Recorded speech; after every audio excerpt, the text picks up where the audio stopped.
Hey everybody, I'm Paul Goulet, the founder and CEO of Little Ray's Exhibition, and I am super excited to be at Ripley's Aquarium of Canada in downtown Toronto, where we have just released our newest exhibit, Dragons, Myth Made Real.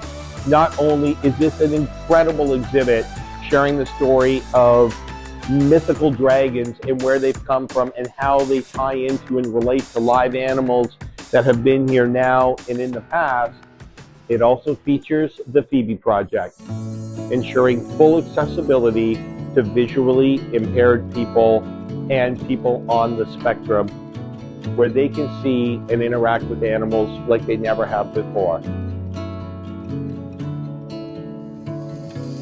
The Phoebe Project is really helping with scale. This is a satanic leaf-tailed gecko, which is a tiny little species of gecko. And what we have done is actually modeled one on an apple for a scale reference for people with low vision to understand how small they actually are.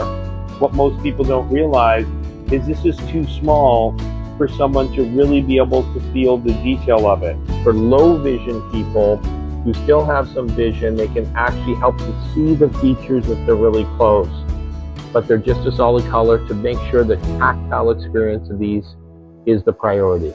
Lastly, and equally as important, the dwell rate in the galleries that had live animals before is up over 300% over their previous exhibit, which is truly highlighting the power of universal design.